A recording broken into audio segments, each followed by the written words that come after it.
Sana hari yang kedua pagi, trip 2 hari 1 malam. Tu dia matahari sedang naik memancar di ufuk timur. Kami nak bersarapan pagi sambil-sambil kami mengai. Tengok nasi lemak dah siap. Tu nasi lemak dah siap dah tuan-tuan. Ayam goreng. Berasap tuan-tuan, bukan ni. Tu kuah nasi lemak siap dah. Ni pun dah siap dah. Ayam goreng je lah. Ayam goreng pun siap dah tu. Chef kita. Mantap kan chef. Semua cuaca dia tu nampak tu. Belah tu lah. Hujan. Dah kat hujan lama dah tu. Dah kat. Tu nampak pulau apa tu.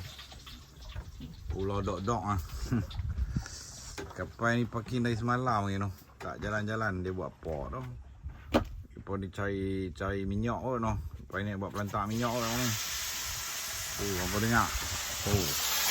Ni kan nak bekal. Jangan bentuk. Mai nak makan nasi lemak. Mai lah. Jemput mai lah makan nasi lemak ni. Tu. Kan. Kena booking kalau kita nak makan nasi lemak tebut. Darat ada tapi tak sedap makan tebut syok ni. Depa lah kata. Siapa nak jalan dulu? Siapa nak jalan dulu pergi. Tu ayam mai lah. Mantap.